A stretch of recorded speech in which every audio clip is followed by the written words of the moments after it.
So I just wanted to make this video summarizing our tower takeover robot of the season. So let's get started. So this robot that we designed and built is definitely not a conventional one. So we stuck with our four-motor transmission right here. I don't know if you can see it really well. I'll try to get to a better angle. This boy. And also we added this mechanism as well, which allows the size of the tray to move in and out. I'll explain more on that later. So this is actually our third rebuild of the major rebuild of the robot. So this is iteration 3. There's a number of changes that happen between the bot we used to compete at Brampton and this bot you see right here. So yeah, let's get started. So how about we start from the top and work our way down to the bottom. All right, so okay. So the biggest visual difference perhaps that you may see is like we changed the size of a tray. Instead of using C-channel trays, we used polycarbonate trays, and we just thought that like C-channel trays were very shallow as they were only this high, and if you were to space it up really high, you might have folding issues because C-channels like fold on top of each other. However, with like polycarbonate, which this is a polycarbonate, like a number of teams asked where we got this from. We just ordered it off the Vex website, just look up polycarbonate, and Vex actually sells this stuff. I believe it's under Vex Pro. It's kind of translucent, looks pretty cool, so definitely would recommend. We do have slight problems with it. It's shattered here. It's shattered here a bit, so that's why we drilled a backup hole right here. But other than that, it's actually been pretty nice. Despite tray ramming and all sorts of interesting things happening to it, it still held together strong, so definitely would recommend. However, it's not the stiffest plastic that you can buy, so you probably want to buy like stiffer pieces of plastic like Delrin or something. I heard there was really good ones on like non-Vex website. Like there's other good sources where you can buy this from for a much cheaper price as well. So yeah. Okay, so aside from that, we have back onto the tray, like back to talking about the tray. Before we had our tray joints like poking out like this far here, and it'll like rotate around this point ish using like metal plates. I'll get one. Yeah, we used to have like metal plates here, and then what it would do is it would rotate around this joint by like a screw. This causes like the folding geometry to be quite inefficient, because then if you have two things folding each other, it'll end up like this thick. So we changed this because like pieces of polycarbonate can fold over each other like this. It allows us to use screw joints in these places, so it actually saves us a lot of space in folding, which allows us to have full-length C-channels on all three stages of our tray. So we actually have a 10 cube capacity tray going all the way up to here, and this extension just boosts it to 11. Okay, so back to the top. We have zip ties here. We had an issue at Ottawa quarterfinals. Basically, before we had zip ties here, a cube got stuck diagonally here, like up top, somewhere around here. So basically, it inhibited us from intaking cubes because the top cube was blocked off here. So it caused us to drop one stack in quarterfinals. So yeah, that's kind of sus. So we fixed it by just putting zip ties across. Very effective, very low friction as well. And okay, all the way at the top, we have our extension. Right, so an issue we had at second Ottawa tournament is that with our 10 cube tray, we didn't have an extension. So what would happen is like the last cube would have this tendency to pop itself out of the back because it was like kind of hanging a little bit. And like if I make a sudden motion or someone rams us while this is at 10 cubes, the last cube might fall out, which wastes a lot of time. So we decided like an efficient like solution to this is to put some sort of like drawer like mechanism, aka extension, just to like block off the last cube so it won't fall out. So that's the motivation behind the extension. But since we're just building something to block it off, we might as well just boost the tray capacity as well while we're at it. So we just thought extension would be the best way to go. So that's what we have here. So what this extension does is, hold on, it starts like this.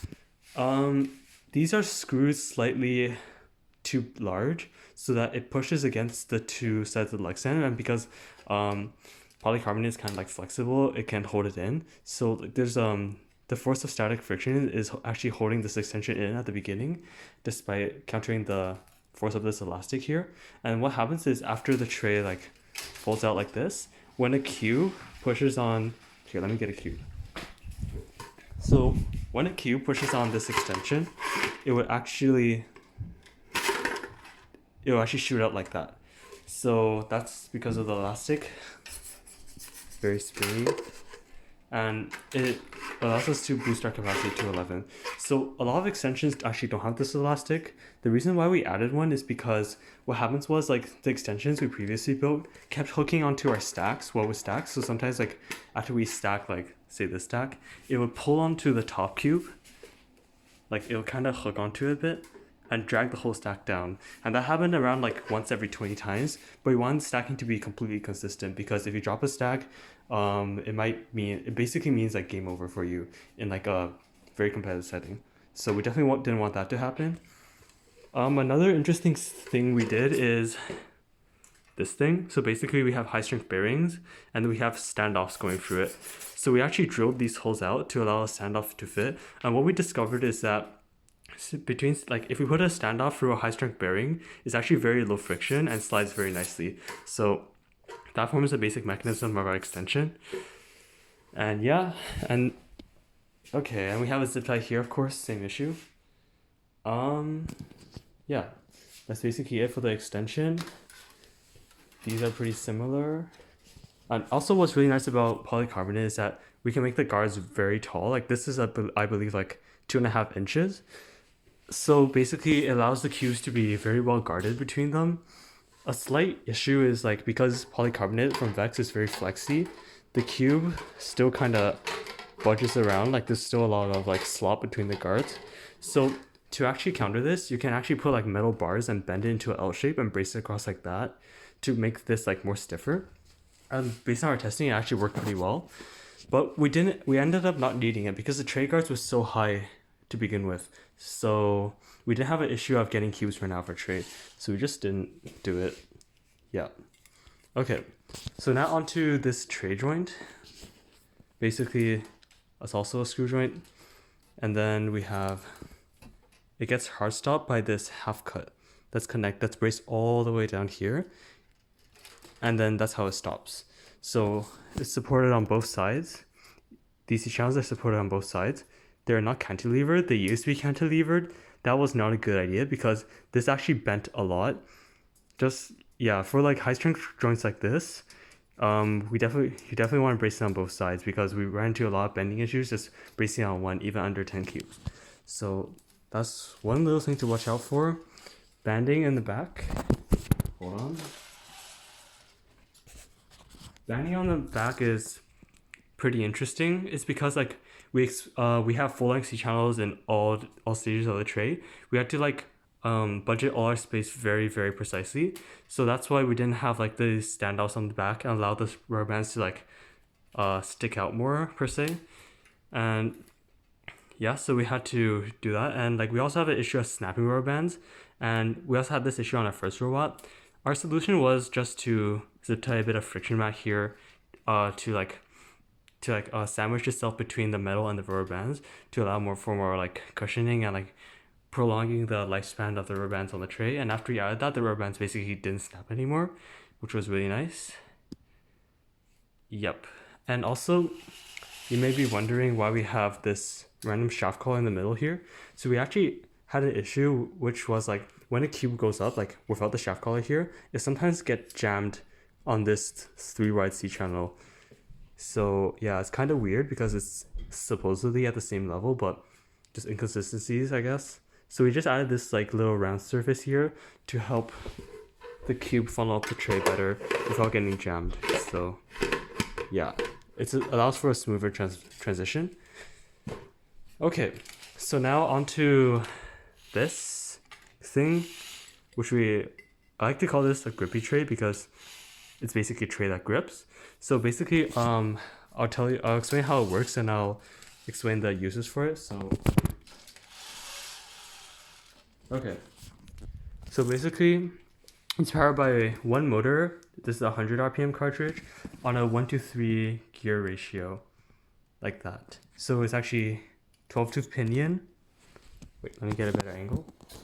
12 tooth pinion, 32, 30, 36, 36 on one side, and then 12 tooth, 6 tooth sprocket directly chained all the way here with another 12 tooth here and like a 36 tooth here.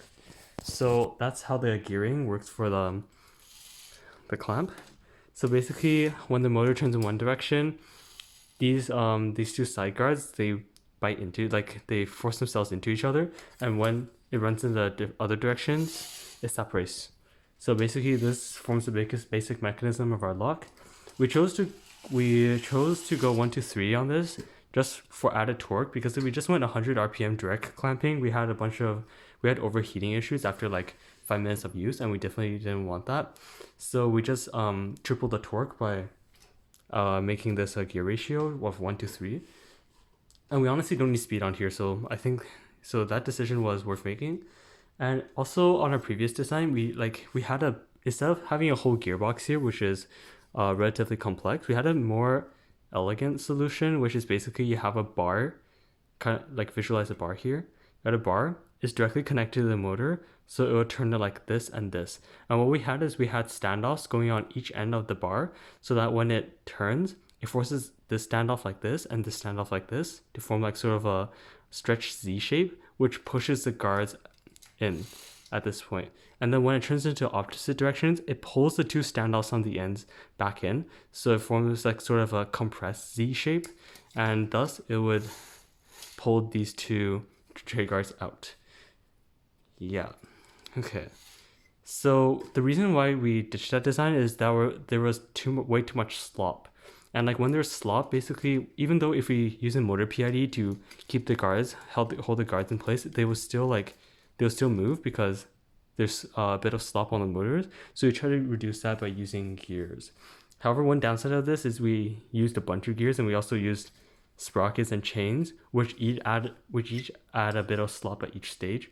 So to minimize slop, we kind of want to reduce the number of gears and sprockets, but we're kind of but in the end it works, so I guess it's fine. All right. So also we had these pieces of Lexa on the sides that just helped with funneling the cube up the tray, so it wouldn't get stuck like this. And it allowed for a bit of flex, so it allowed for a correction as well. These here is just to make the transition from the funneling of the cube from the first stage to the second stage more smooth, and help mitigate the issue of it being caught like that. Alright, now onto our intakes. So we have intakes 24 to 24 on both sides, small flaps, and we're running 200 RPM motors on each side. So you may be wondering what these half cuts are doing here. That's again just for cube aligning, to make sure the cube is absolutely straight when it's intaken at this point.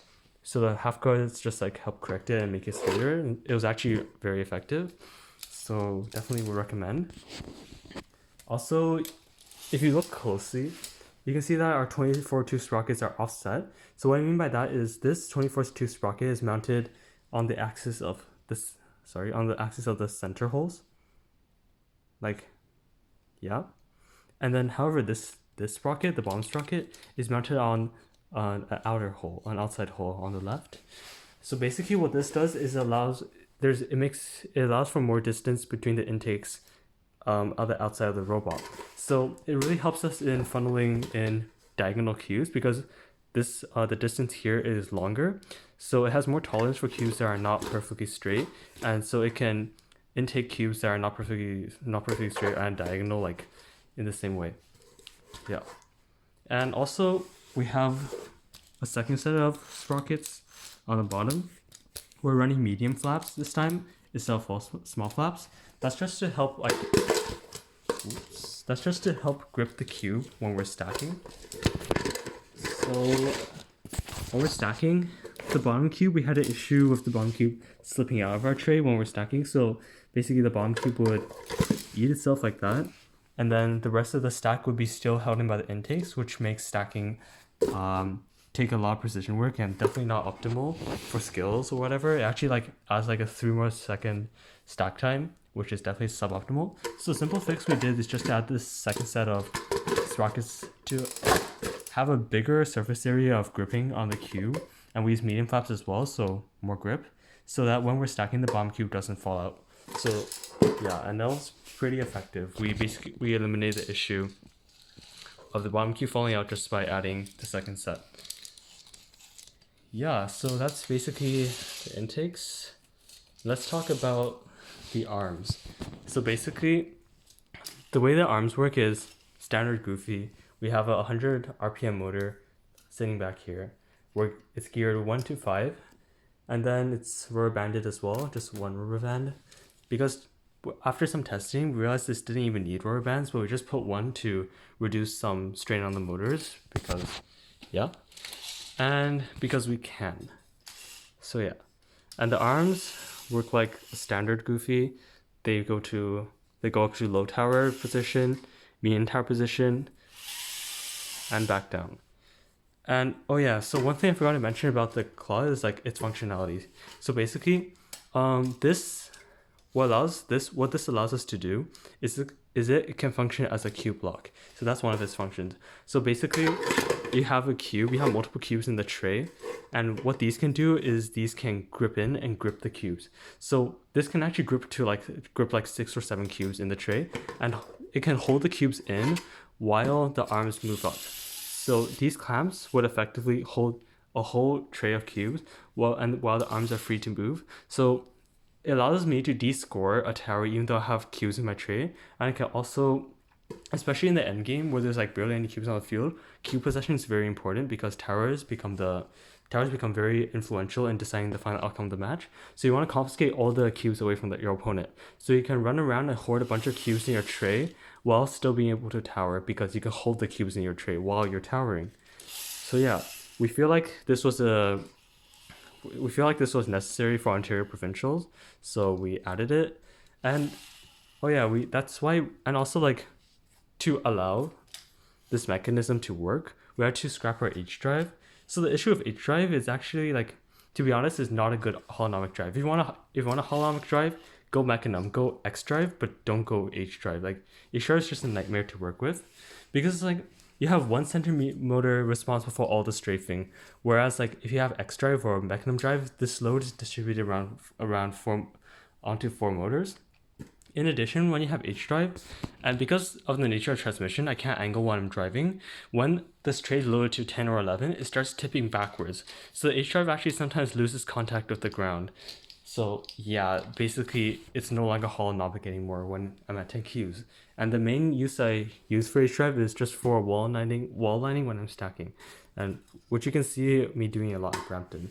So yeah, with a bigger stacking bot, this effect gets basically diminished, so we felt like it wasn't necessary anymore, so we might as well use this motor for something else. So we used it for a cube block, but not only is this a cube block, it can actually help take down stacks as well. So as I mentioned, this can unclamp and like spread out, and if we move the tray all the way up into its extended position, it actually allows us to take down stacks. So we can have a stack here. What this does is basically it grips in like this, and it pulls the stack back down. So this is very helpful because like maybe in a skills run, it's a stack of 4, the robot can quickly approach it and clamp the stack and like bring it down into its tray. Also, like during autonomous, after like the robot like dumps like a 5 stack or a 6 stack in the unprotected goal zone, it can immediately take it down with these side guards and then continue harvesting cubes as usual, which saves a lot of time as well. So yeah, it's a 2-in-1. It gives 2 main benefits: taking down stacks and cube block, which we thought was pretty worth and necessary for provincials. So that's that. And yeah, it's been working pretty well. Okay, now back to the arms. So you may have noticed that we don't have any bracing. The only bracing we have is this box C channel across the back, and we have no bracing like anywhere else down the arm. So basically, we had no bracing here because if we had bracing across here, that means I have to move the tray forward when I'm towering because the brace will collide with the tray if it was mounted here. So that was very helpful, and it worked very well in conjunction with the cube block. So because if the tray moves forward and I'm towering, that means like the force of the cubes like being attracted by gravity moving downwards will be stronger, that component of force. So it requires more like clamping power to hold it in, which is suboptimal.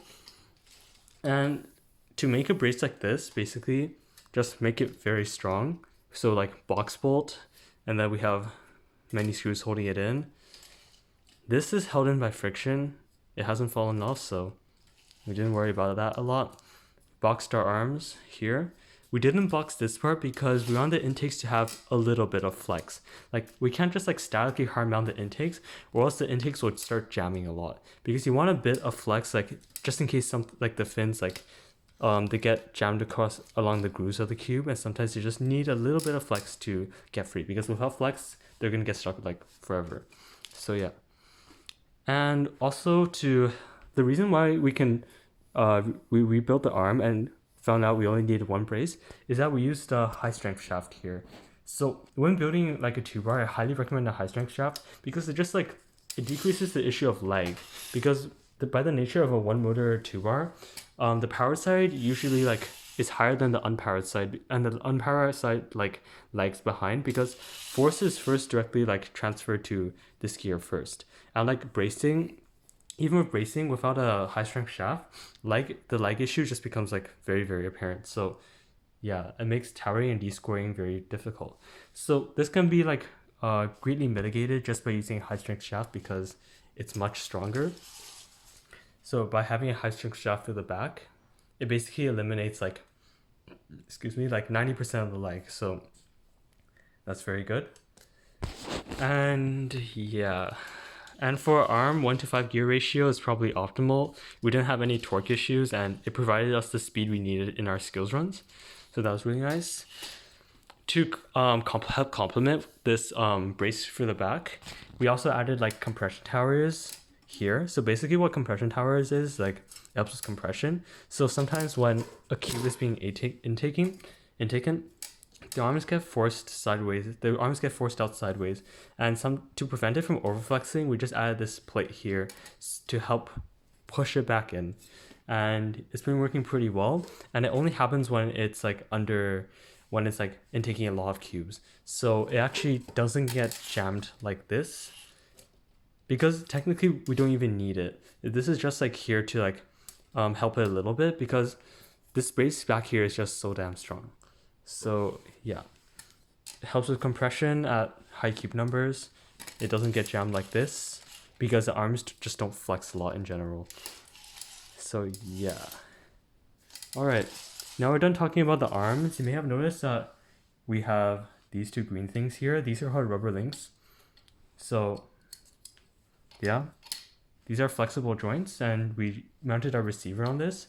So the reason why we did this is we had connection issues at provincials while testing our Auton code, and so to help prevent this, we mounted this on rubber links, mounted the receiver on rubber links, similar to how Zach from 99U did it, and that helps solve our connection issues. And okay, let's talk about brain placement, so brain and battery placement. Batteries mounted here, brains mounted here. That's just for accessibility. We're initially kind of worried because like the robot, if it gets rammed from the back, it'll hit the brain directly. But once the antitips deploy and fold out, it's honestly pretty hard to get to. So unless you're actively trying to destroy our brain, I think it's pretty safe. All right. So okay, so we have looking at the ports, we have 8 motors. We're running 8 motors, and we also have an inertial sensor, which is hiding right behind this battery. And this inertial sensor, from what I heard from my programmers, is actually really, really accurate. Big recommend. And it's very small as well, so you can put it basically anywhere, and it doesn't take up V4 legacy ports, so you can use those ports for other things, which is really nice. And okay, let's talk about anti-tips and then drive base, and then yeah. Alright, so anti-tips, we're running 2.75-inch Omni wheels on both sides. These are held in by thin nylocks. So Vex actually doesn't sell nylocks this thin. We got these from McMaster Car, and these are actually really, really nice because they're small and they're good for like screws, like they're good for like applications like this where the screw is not quite long enough for the wheel, and especially when the wheel is like folded in here, we cannot have it stick out too much or else it'll break size. So we couldn't have a longer screw either. So these are, so thin nylocks apply themselves very, very nicely here. A way to counter this, like what I see many other teams do, is they use pulley wheels and use a zip tie to zip tie nylon spacers around this. We didn't do this because simply we didn't need to because of thin nylocks and it folded in nicely anyways. So yeah, we didn't go through that hassle. But from what I heard, it works pretty well. And also what I've seen other teams do is that they actually slice their 2.75 Omnis in half so that it actually fits in size better sideways. But however, we're already like 25 wide and we have thin nylocks, we didn't need to do that. So I'll go over how the anti-tips actually deploy now. So these are in its deployed position. So when the robot starts the match, here, let me set it up. Okay, so when the robot starts the match, the anti-tips are set up like this. So the rubber band, the main rubber band is going across here. Over here, because so the rubber band doesn't touch the wheel. And then we have this rubber band, which is this thing dangling here, connected to a coupler actually between like the wheel and the C channel. So it's mounted on a shaft collar. So what this does is it allows us for a very fast and consistent deploy. So how this works is when the robot drives forward, the rubber band gets released and the anti-tip springs backwards into its set position. So yeah, that's how we deploy anti-tips. It's pretty cool. Okay, now let's talk about the drive face. So a major motivation for rebuilding is just to rebuild the drive face. So we actually made the drive face like 20 holes long, which is like 5 holes shorter than iteration 1. This allows us to fit like huge intakes in the front and allows us to hard mount them. And what's good about hard mounting is it guarantees like more compression, because like if you have flip outs, you kind of lose compression on some compression on the way.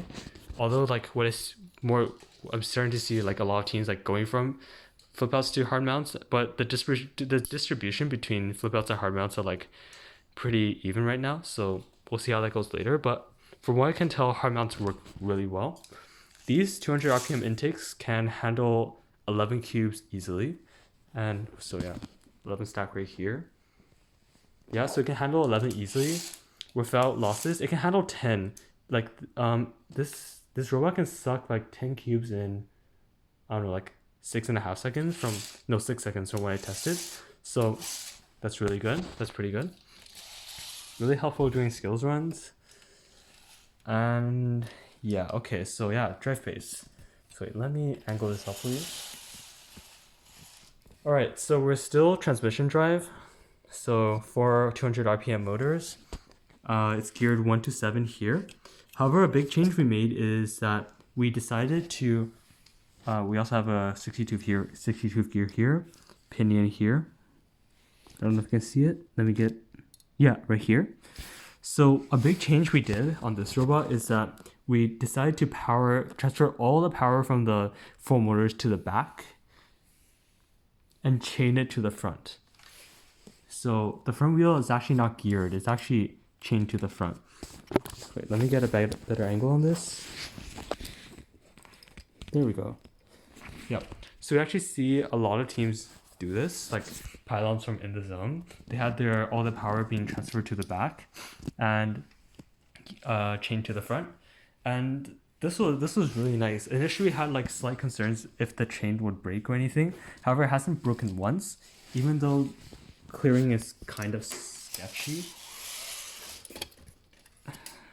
As you can see here, kind of sketchy, especially when we're climbing all the barriers to stack. But however, surprisingly, it never broke even once. So it's definitely a very reliable design. Definitely recommend as well. So slight concern is like it gives more slop, but that's okay because we have IMU. And yeah, there were a lot of issues with this drive, and I guess I'll just address them all now. So, okay, so we have 200 RPM. First off, we have 200 RPM motors geared 1 to 7 inside of our drive base, and then it's then geared back up to speed with a 60 tooth going to the 12 tooth, providing a 5-to-1 ratio. This is very, very, very bad. Don't do this because like you don't want to do this because like if you have 1 to 7 in the middle of your drivetrain, it's high torque. So the torque is actually really high here. So what happens is that you run into a lot of skipping issues. So for example, this bot, pretend this robot is pushing another robot and they're in a pushing match. So the motors are working very hard, running at its like near max capacity. The power here gets reduced, like goes through this reduction gear ratio, 1 to 7, and it turns the motor's power into a lot of torque essentially. And all this torque is going to this gear, but this gear and this gear.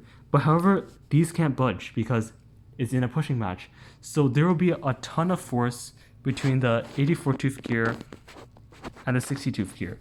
And then where that force go, like since it can't push forward, it's gonna skip. So we actually had a lot of like gear skipping issues throughout the season, but yeah. And we also had skipping between the 60 tooth gear and the 12 tooth gear as well. Just a lot of skipping because there's a ton of torque being generated in the middle of the drivetrain. So two things I would recommend to avoid gear skipping is just to not gear it this way. So what you want to do, maybe run a configuration using like 600 RPM. I'm talking about non-transition drives, by the way. We had to run, you can try running 600 RPM cartridges and gearing like 3 to 5 or something, providing 257 RPM. So you want to like have high speed in the middle of the drivetrain and like gear down afterwards, which eliminates the issue of having high torque inside of your gearbox, which can cause gear skipping.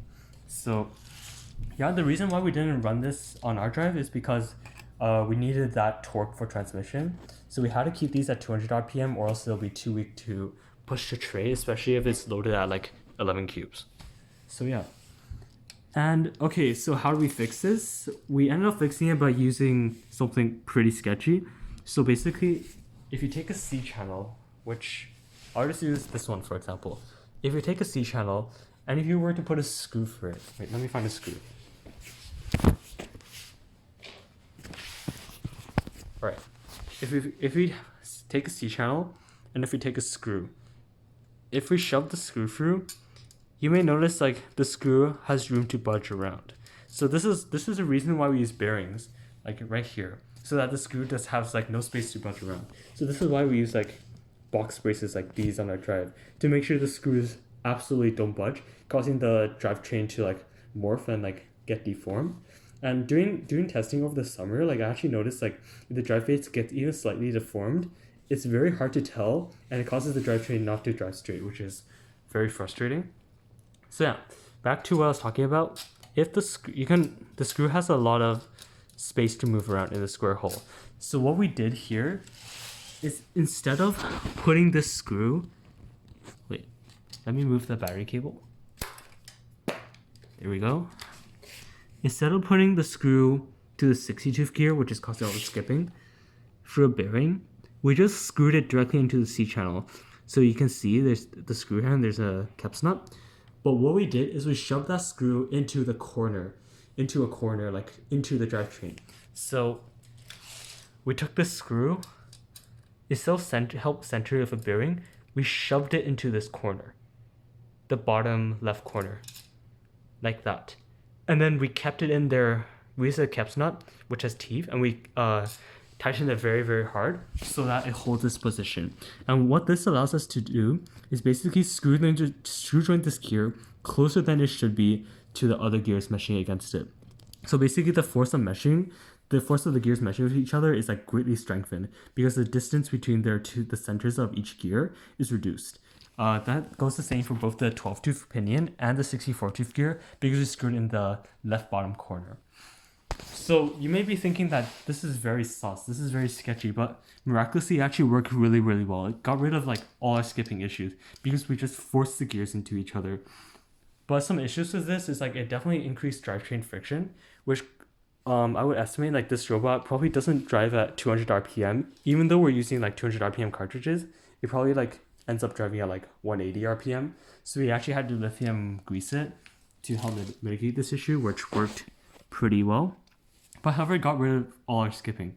And because of this, like if you look closely, the 60-tooth gears are actually slanted outwards as well.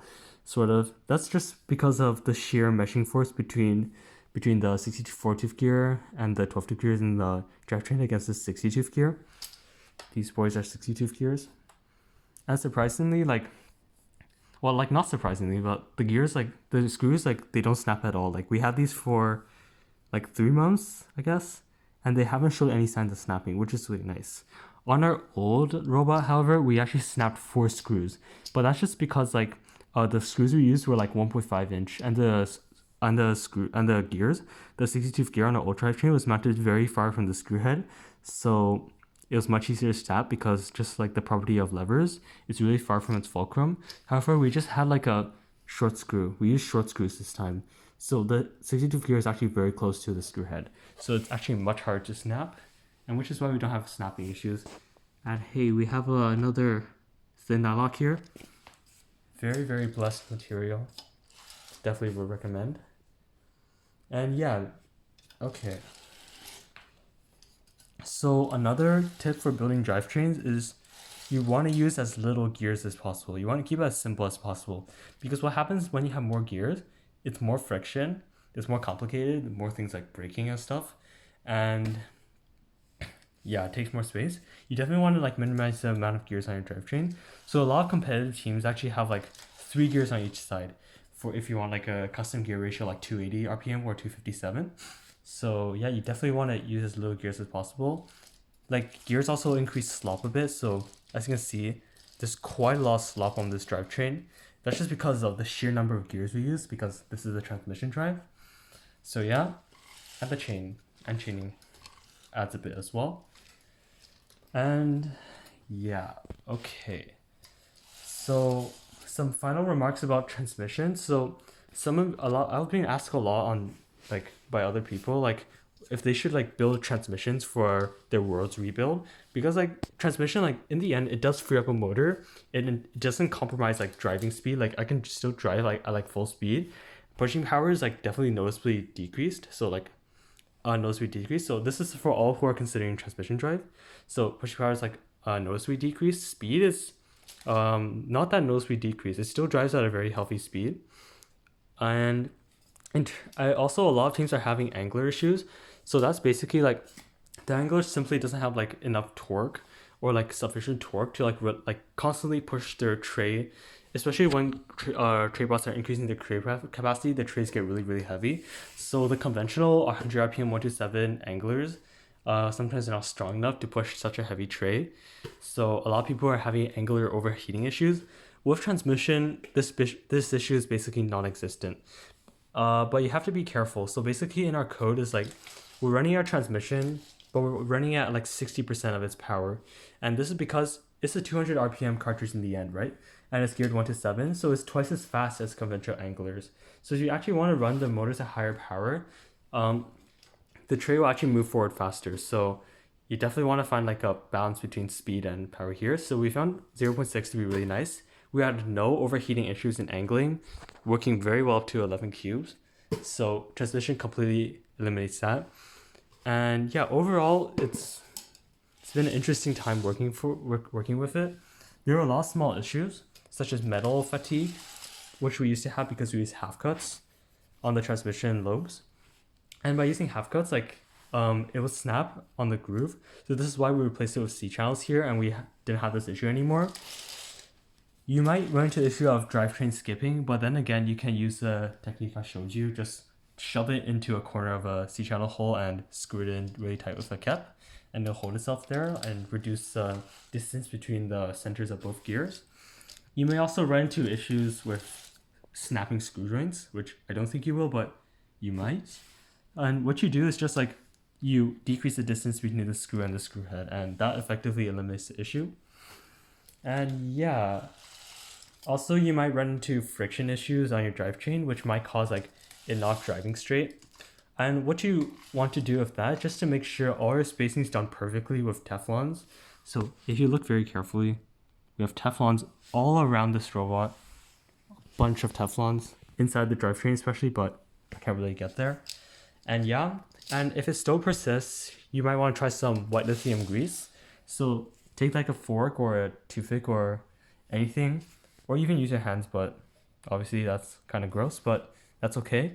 And then just apply a bit on the gears, like a little bit on between like the teeth of the gears, and just run the drivetrain around until it spreads evenly across the drivetrain, and then the drivetrain will be much more lubricated and friction is drastically diminished.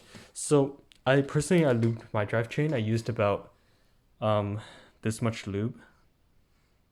I didn't use a lot, and it actually runs very smoothly. Like if I put the drivetrain here, I barely had to apply any force, and it just drives forward like that. So yeah, that's really nice. And okay, yeah, so that's basically it for transmission. You would definitely want to consider it if you have a good application for the last motor.